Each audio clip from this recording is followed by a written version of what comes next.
This presentation is about the palliative care phase, and my name is Sabina Clapham. So why were phases developed? They were developed because palliative care focuses on the goals and priorities of patients and their families rather than the disease itself. Palliative care needs are identified and addressed through care planning activities, and palliative care phase helps to define the care plan and provides a framework to respond to identified needs. The phases are used to focus on care planning, to prioritise patients for admission and discharge, and importantly, enables a communication system between teams and within teams. The phases are stable, unstable, deteriorating, and terminal. So how does a stable phase start? Well, the patient's problems and symptoms are adequately controlled by an established plan of care. So essentially what you're doing for this patient is working, and you have further interventions to maintain symptom control and quality of life. So this could be anticipatory medications, for example.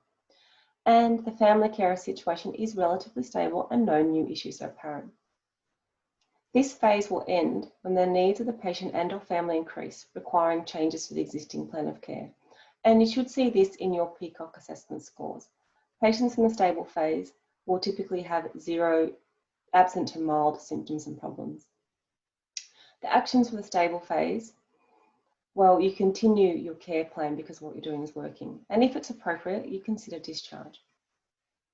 The unstable phase. This starts when there's an urgent change in the plan of care required or emergency treatment. And it could be one of these three things. The patient experiences a new problem that wasn't anticipated. The patient experiences a rapid increase in the severity of a current problem, or family care circumstances suddenly change, impacting on care. In this phase, you should see at least one symptom or problem in the severe range. The unstable phase will end once you put in place a new care plan and you've reviewed it. And you're not going to change it any further because you can see there's evidence that it's working. For example, you would see a reduction in your Peacock scores, symptoms and problems, and you wouldn't see any other increase into the severe range. However, it doesn't mean that the symptom or crisis has been fully resolved, but there's a clear diagnosis and a plan of care. In this situation, the patient enters the palliative care stable phase or deteriorating phase. It can also end because death is likely within days. So no matter what the severity of symptoms and problems are, if a patient is dying, they're in the terminal phase and you're providing terminal care. Actions for the unstable phase, well, you need to urgently intervene and escalate to the right person within your team to provide care. You need to change the care plan, and there is urgent medical, nursing or allied health services required, and you need to review this patient within 24 hours. The deteriorating phase starts when the palliative care plan is addressing anticipated needs, but you actually have to review it again because of one of these things, one or all of these things. So the patient's overall functional status is declining, and you would see this change in your functional assessment tools. The patient experiences gradual worsening of an existing problem. The patient experiences a new but anticipated problem, or the family carer experience a gradual worsening and distress that impacts on care. So for example, you might see scores in the moderate range of symptoms and problems and a change in the functional assessment. It ends if the patient's condition plateaus. So again, you can see this in your assessment scores. There's been no change. And this means that the patient's phase is now stable. Or it could end because there's an urgent change required or emergency treatment or family carers experience suddenly change. And in this case, the phase is unstable for this patient. Or the patient is showing signs and symptoms that death is likely within days, in which case the phase is terminal in providing terminal care.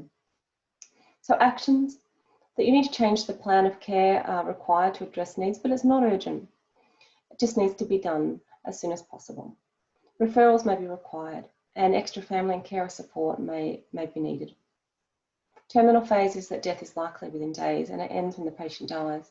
However, if the patient's condition changes and death is no longer likely within days, the patient can move to the stable or deteriorating phase of care. So actions: well, you commence terminal phase care, you communicate changes to family members, and if the patient's not likely to die within days, you can reassess phase. If the patient dies, you end the episode and there's no further PCOC scores. So how to integrate phase into everyday practice? Well, include it in clinical handover and team meetings and use it to prioritise care, determine the frequency of medical or clinical contact, to trigger referrals or trigger after-hours services. Key messages: the palliative care phases, they're not sequential, so a patient can move back and forth in as many phases as is actually occurring for them. But if you're not sure, just talk to a colleague or bring it up to your multidisciplinary team. An outcome in PCOC is measured by the change from the beginning to end of each phase. So that's important to know. And also that PCOC assessments are used together to help inform the palliative care phase. Here you can see on our website a lanyard card that is an abbreviation of PCOC's assessment and response protocol. Thank you very much.